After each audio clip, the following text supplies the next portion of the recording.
Hello students, 10th ஸ்டாண்டர்டுக்கான ஒரு important video, motivation சொல்லலாம், study plan சொல்லலாம்.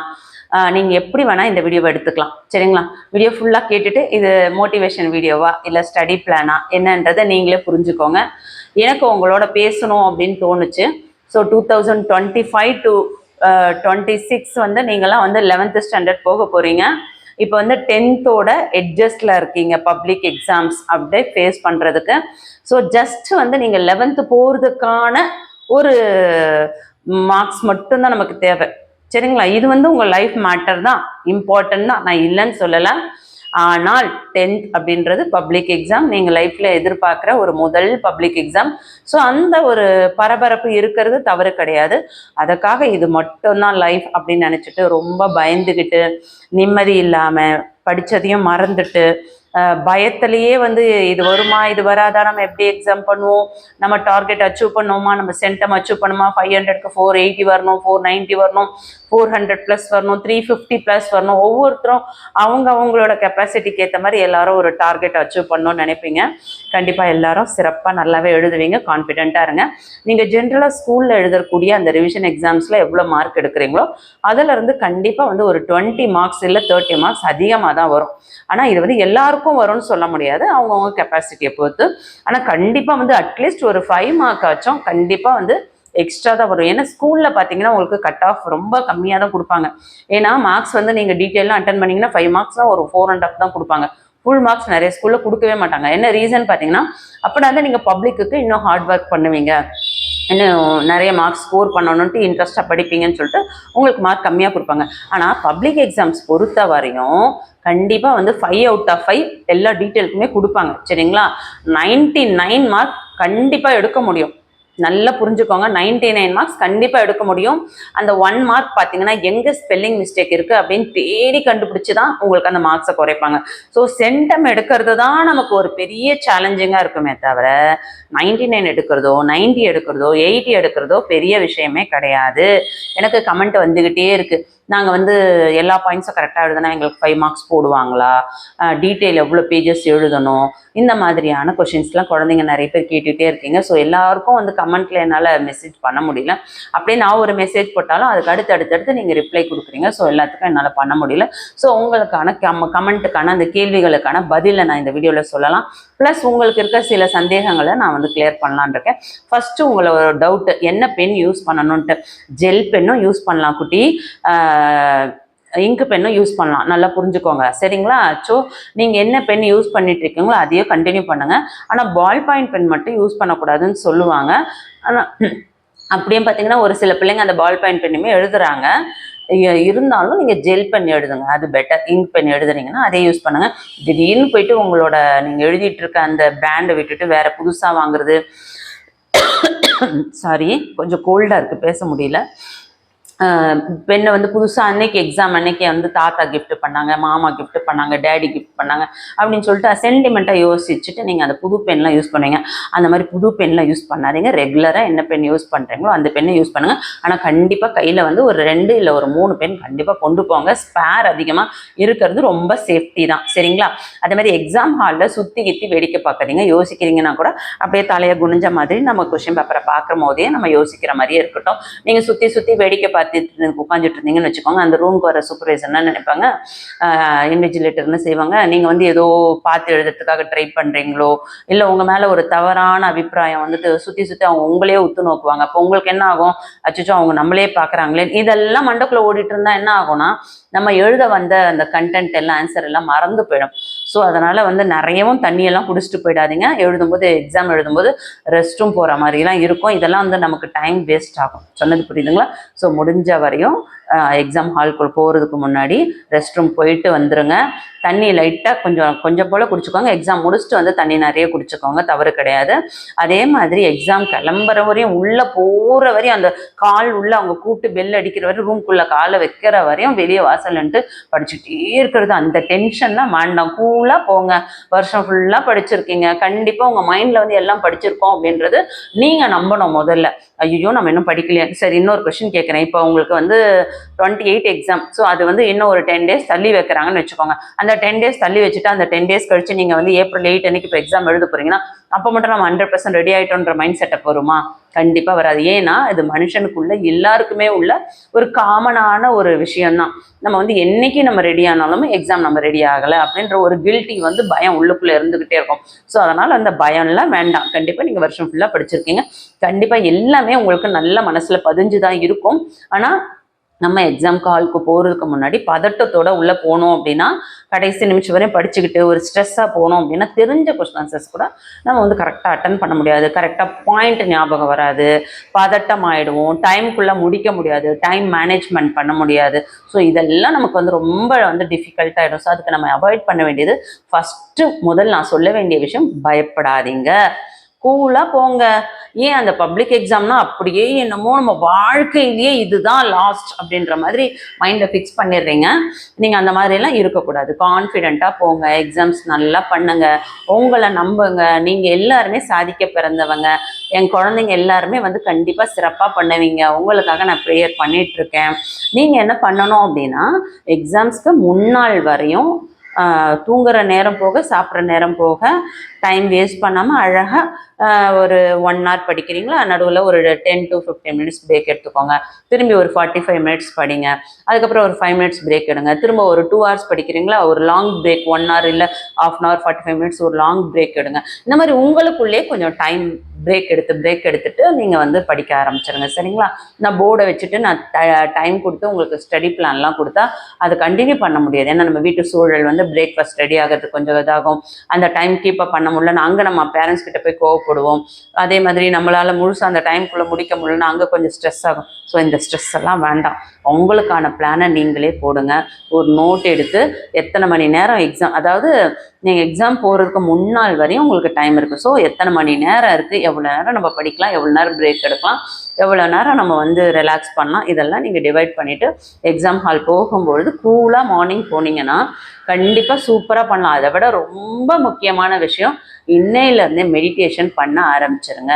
இந்த வீடியோ எப்போ பார்க்குறீங்களோ வீடியோ பார்த்து முடித்த உடனே கூட தனியாக ஒரு இடத்துல ரூமில் ஒரு பெட்ஷீட் போட்டுட்டு இல்லை யோகா மேட் இருக்குன்னா யோகா மேட் போட்டுட்டு உட்காந்துட்டு ஒரு தியானம் பண்ணுங்கள். ஒன்றும் இல்லை, கையை இப்படி வந்து முத்திரையில் வச்சுக்கோங்க. சரிங்களா? இந்த மாதிரி, அதாவது இந்த மாதிரி முத்திரையில் வச்சுட்டு செப்பங்கள் போட்டுக்கிட்டு நார்மலாக உட்காந்துட்டு ப்ரீத் இன் ப்ரீத் அவுட் அந்த மாதிரி பண்ணுங்கள். அந்த மாதிரி ஒரு 10 to 15 minutes. கண்டிப்பாக உங்களுக்கு 10 minutes உட்கார்றது ரொம்ப கஷ்டம். அட்லீஸ்ட் 10 minutes ஆச்சும் உட்காருங்க.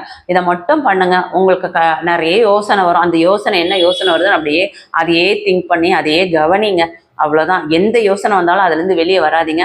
அப்படியே அந்த 10 minutes அலாரம் வச்சுட்டு அந்த இடத்த விட்டு எழுந்துக்கக்கூடாது அப்படின்னு கண்ணை மூடிட்டு அமைதியாக உட்காருங்க. இது என்ன ஆகும் அப்படின்னு பார்த்தீங்கன்னா உங்களோட அறிவாற்றல் திறனை அதிகப்படுத்தும். நல்லா புரிஞ்சுக்கோங்க. உங்களுக்கு எனர்ஜி கிடைக்கும். அந்த எனர்ஜி என்ன ஆகும் அப்படின்னு பார்த்தீங்கன்னா நாம் படித்தது எல்லாத்தையுமே நமக்கு வந்து எக்ஸாமில் எழுதுறதுக்கான பவர் வரும். இது சத்தியமான உண்மை. சொன்னது புரியுதுங்களா? நான் வந்து இப்போ எங்கள் வீட்டில் இல்லை, நான் வெளியே வந்திருக்கேன். எங்கே வந்திருக்கேன் அப்படின்னு பார்த்தீங்கன்னா இப்போ நான் டியூஷன் வந்து ட்ராப் பண்ணிட்டேன். ஒரு 7 to 8 months ஆகுது. இது நான் டியூஷன் எடுத்துகிட்டு இருந்த இடம். அப்படியே பாருங்கள். ஸோ உங்களுக்காக இந்த இடத்துல வந்து இது ஒரு மொட்டை மாடியை ரூமாக தடுத்து கொடுத்துருக்காங்க. எங்கள் அப்பா வீடு. இது போர்டெல்லாம் கட்டி வச்சுருக்கோம். இந்த சைட் பாருங்கள், இந்த போர்டெல்லாம் வச்சு இந்த போர்டில் தான் வந்து பிள்ளைங்களுக்கெல்லாம் வந்து ஸ்டடி பிளான்லாம் போட்டு கொடுப்பேன். ஓகேங்களா? 2 போர்டு தெரியுதுங்களா உங்களுக்கு? 2 போர்டு தெரியுதுங்களா? இதெல்லாம் உட்காந்து பிள்ளைங்களுக்கு ஸ்டடி பிளான் போட்டு கொடுக்குற இடம். ரொம்ப சென்டிமெண்ட்டான இடம். ஓகே, ஃபுல்லாக ப்ரேயர்ஸும் மெடிடேஷனும் இந்த இடத்துல நடக்கும் எப்பயுமே. ஸோ கரெக்டாக வந்து இந்த வீடியோவை நான் இங்கே வந்து தான் போடணும் அப்படின்னு நான் நினச்சிட்டு இருந்தேன். எப்படியோ என்னை வந்து நான் கும்பிட்ற கடவுள் கரெக்டாக இன்றைக்கி இங்கே கூட்டின்னு வந்து உட்கார வச்சுருக்காரு. என் ஸ்டூடெண்ட்ஸ்க்கு எப்படி நான் அட்வைஸ் பண்ணுவேனோ அதே தான் நீங்களும் என்னோட ஸ்டூடெண்ட்ஸ் தான்.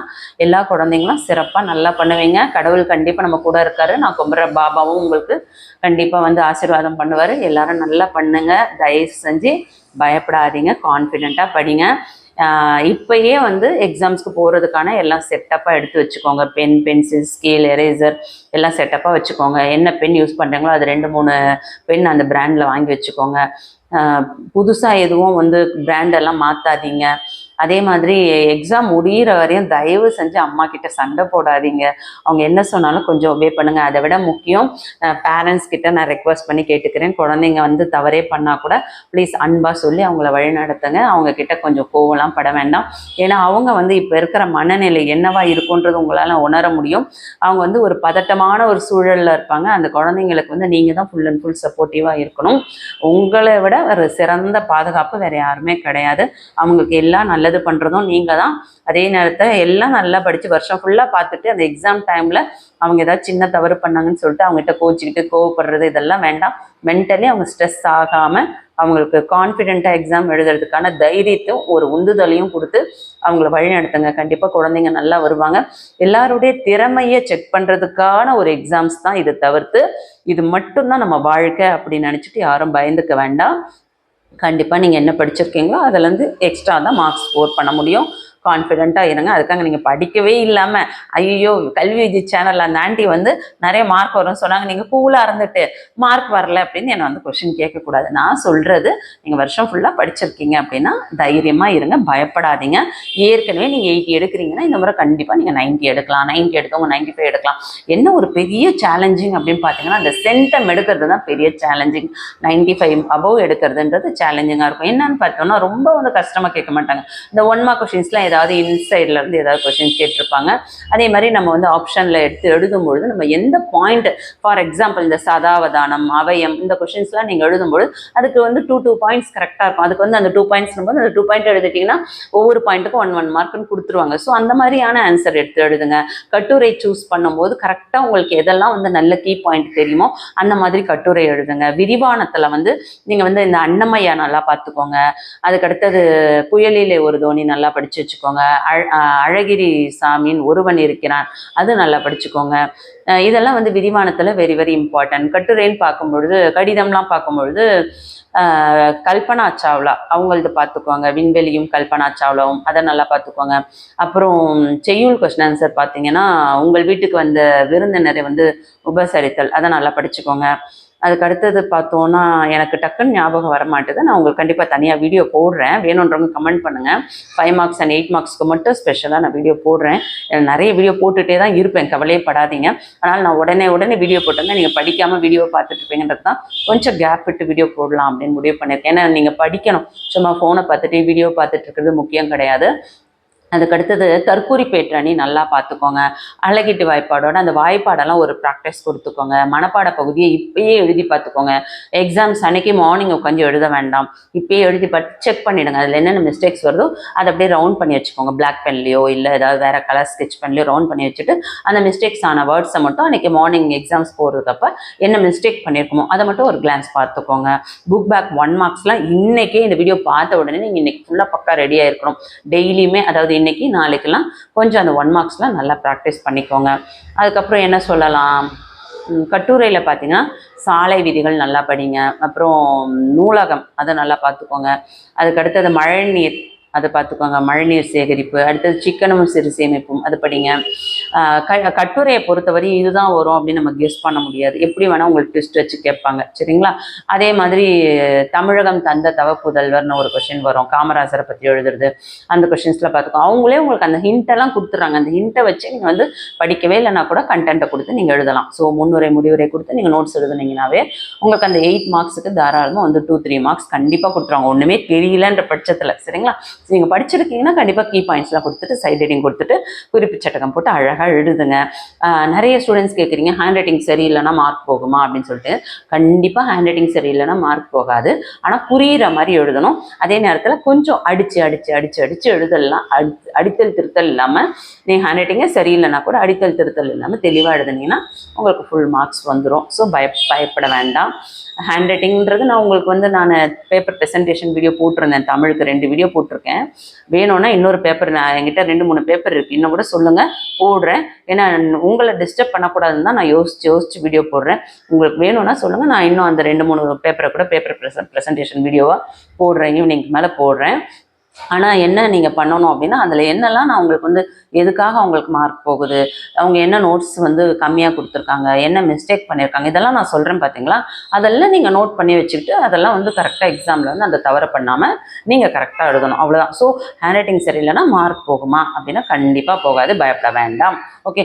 அப்புறம் நிறைய பேர் கேட்குறீங்க, மிஸ்டேக்ஸ் வந்து நிறைய மிஸ்டேக் இருந்தாக்கா மார்க் குறைப்பாங்களான்னு. கண்டிப்பாக குறைப்பாங்க. முடிஞ்ச வரையும் கொஞ்சம் மனசுக்குள்ளேயே, அதாவது வாய்விட்டு சத்தமாக சொல்லக்கூடாது, எழுதும்போதே மனசுக்குள்ளேயே கொஞ்சம் உச்சரிச்சுக்கிட்டே கடன்னு சொல்லிட்டு எழுதுங்க. அதுக்காக யோசிச்சு பொறுமையாக எழுதுங்க. என்ன பண்ணுவீங்க, நிறைய பேர் அந்த டைம் மேனேஜ் பண்ண தெரியாமல் ஸ்டார்டிங்கில் ஹேண்ட் ரைட்டிங் அழகாக இருக்கணும்னு சொல்லிட்டு ஒரு 2 pages வரையும் ரொம்ப அழகாக அப்படியே கிட்டத்தட்ட ஒரு 1.5 hours டைம் வேஸ்ட் பண்ணுறாங்க. அதுக்கப்புறம் அந்த 1 hour இருக்கும்போது தான் இருக்க பேலன்ஸ் இருக்குது. ஐயோ டீட்டெயில் எழுதணுமே, சிறுவினா எழுதணுமே, மனப்பாடம் எழுதணுமே, அழகிட்டு வாய்ப்பாடு எழுதணுமே, அணி எழுதணுமே, அப்படியே ஸ்ட்ரெஸ்ஸாக மண்டைக்கு கொண்டு போயிட்டு இருக்கிற அந்த குறைந்தபட்ச நேரத்தில் ஃபுல்லாக கிறுக்கி தள்ளிட்டு பாதி எழுதி பாதி விட்டுட்டு எக்ஸாம் ஹால்லேருந்து வெளியே வரும்பொழுதே அழுதுட்டு வருவாங்க, மூட் அவுட்டில் வருவாங்க. அதே மூட் அவுட்லேயே அடுத்த எக்ஸாம் இங்கிலீஷ்க்கு படிக்க மாட்டாங்க. இந்த தவறையே பண்ணாதீங்க. எக்ஸாம் ஹால் முடிச்சுட்டு வந்தீங்களா நேராக கிளம்பி வீட்டுக்கு போயிடுங்க. எந்த ஃப்ரெண்டோடையும் ஃபோன் பண்ணி பேசாதீங்க, எந்த ஃப்ரெண்டோடையும் ஸ்கூலில் வந்து எக்ஸாம் ஹால் விட்டு வெளியே வந்தோடனே டிஸ்கஸ் பண்ணாதீங்க. டிஸ்கஸ் பண்ணுறது கண்டிப்பாக வந்து தவறான செயல். இதை நான் படிக்கும் போதும் அந்த வேலையை பண்ணக்கூடாதுன்னு நினைப்பேன். என்னோட ஸ்டூடெண்ட்ஸ், நான் 26 years வந்து டியூஷன் எடுத்துகிட்டு இருந்தேன், அந்த பிள்ளைங்களுமே அந்த வேலையை பண்ணாதீங்கன்னு சொல்லுவேன். அதுக்கப்புறம் யூடியூப்ல இருக்கிற எல்லா ஸ்டூடெண்ட்ஸ்க்குமே அதை தான் சொல்ல வேண்டிய ஒரு முக்கியமான விஷயம். ஒருத்தரோட ஒருத்தர் கம்பேர் பண்ணாதீங்க, எக்ஸாம் டைமில் டிஸ்கஸ் பண்ணாதீங்க. சொன்னது புரிஞ்சுதுங்களா? ஸோ கண்டிப்பாக நீங்களாம் நல்லா பண்ணியிருப்பீங்கன்னு முதல்ல உங்களை நம்புங்க. அப்படியே 1 or 2 மிஸ்டேக்ஸ் நடந்திருந்தால் நடந்திருக்கட்டும், தவறுதல் நடக்காமல் இருக்காது. உங்களுக்கு என்ன தெரியுமோ அதை தான் நீங்கள் எழுத போகிறீங்க. ஸோ அதனால் கான்ஃபிடென்ட்டாக போங்க, தைரியமாக முடிச்சுட்டு வாங்க, கவலைப்படாதீங்க. சிறப்பாக கண்டிப்பாக எல்லாரும் எக்ஸாம்ஸ் நல்லா பண்ணுவீங்க. எழுதுகிற வரையும் தான் நம்மளோட பயமும் நம்மளோட பொறுப்பும். முடிச்சதுக்கப்புறம் முடிஞ்சதை பற்றி நினைக்காம அதுக்கடுத்து எக்ஸாம் இங்கிலீஷ்க்கு என்ன பண்ணலாம், இங்கிலீஷ் முடிச்சுட்டு மேக்ஸ் என்ன பண்ணலாம், மேக்ஸ் முடிச்சுட்டு சயின்ஸ் என்ன பண்ணலாம், அப்படி ஒரு பக்கா பிளானில் இருங்க. ஆனால் எக்ஸாம் முடிச்சுட்டு வீட்டுக்கு போனீங்கன்னா வயிறு ஃபுல்லாக நல்லா சாப்பிட்டு கொஞ்சம் ஃப்ரூட்ஸ் எல்லாம் எடுத்துட்டு ஒரு 10 to 15 minutes அப்படியே ரிலாக்ஸ்டாக உட்காந்துட்டு அதுக்கப்புறம் போய் நல்ல ஒரு டீப் ஸ்லீப், கண்டிப்பாக ஒரு 2 hours ஒரு 3 hours நல்லா தூங்கிடுங்க. தூங்கி அழிஞ்சு நல்லா ஃப்ரெஷ் ஆகிட்டு ஈவினிங் 5 o'clock 6 o'clock புக் எடுங்க. 6 o'clock கொஞ்சம் டூ மச்சு, 5 o'clock கண்டிப்பாக புக் எடுத்துருங்க.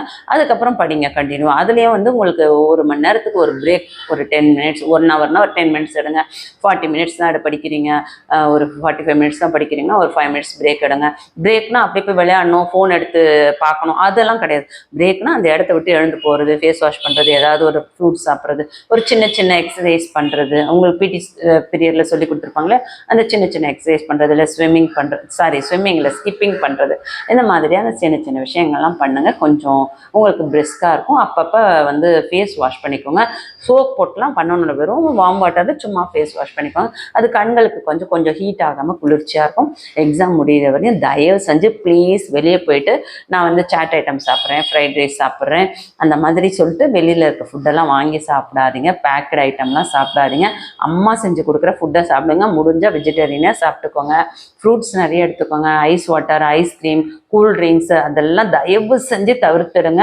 எக்ஸாம் முடிகிற வரையும் கோல்டு ஆகிறது, தலைவலி வர்றது, ஜுரம் வர்றது, லூஸ் மோஷன் ஆகிறது, இந்த மாதிரியான ஒரு மிஸ்டேக்ஸ்லாம் இல்லாமல் நீங்கள் பர்ஃபெக்டாக வந்து உங்களோட கான்சன்ட்ரேஷன் ஃபுல்லாக படிக்கிறதுல மட்டும்தான் இருக்கும். நம்ம கண் வந்து கடிவாளம் கட்டி விட்ட குதிரை மாதிரி வேறு எந்த சைடும் பார்க்கக்கூடாது. அழகாக படிப்பை மட்டும் பாருங்கள். டைம் கிடைக்கும் போது தூங்குங்க.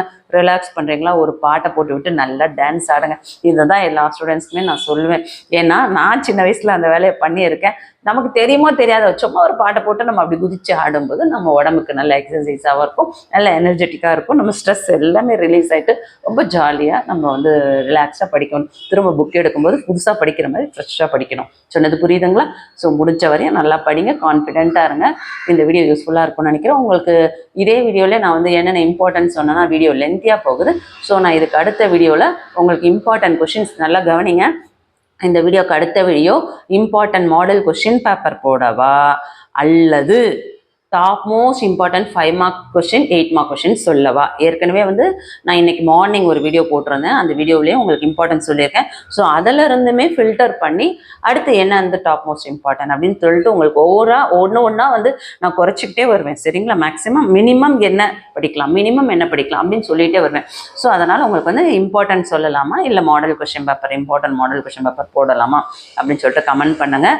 இந்த வீடியோ யூஸ்ஃபுல்லாக இருக்குன்னா லைக் கொடுங்க. நிறைய ஸ்டூடெண்ட்ஸ் சப்ஸ்கிரைப் பண்ணாமலே பார்க்குறீங்க, ரொம்ப ஃபீலிங்காக இருக்குது. ஏன் ஆன்ட்டியோட ஃபீலிங்ஸை புரிஞ்சுக்க மாட்டீங்கன்னு தெரியல. ஒன்றும் இல்லை, என்னோட சேனலில் ஒரே ஒரு வீடியோ தான் வந்து நிறைய வியூஸ் போயிருக்கு.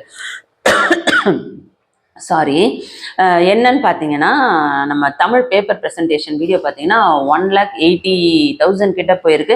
நேற்று மட்டுமே கிட்டத்தட்ட 10 to 15,000 வியூஸ் போயிருக்கு. எனக்கு ரொம்ப சந்தோஷம். பிள்ளைங்க எந்த அளவுக்கு 10th ஸ்டூடெண்ட்ஸ் சப்போர்ட் பண்ணுறீங்க, எல்லாருக்கும் ஒரு பெரிய தேங்க்ஸ் சொல்லிக்கிறேன். ஆனால் நிறைய ஸ்டூடெண்ட்ஸ் என்ன பண்ணுறீங்க, லைக்கும் கொடுக்க மாட்டேறீங்க. யோசிச்சு பாருங்கள், 96% வந்து சப்ஸ்கிரைப் பண்ணாமல் பார்த்துட்டு இருக்கீங்க, 4% தான் சப்ஸ்கிரைப் பண்ணிருக்கீங்க. பாவம்ல ஆன்ட்டி, உங்களுக்காக தானே வீடியோ போடுறேன், எனக்காக கொஞ்சம் சப்போர்ட் பண்ணுங்க.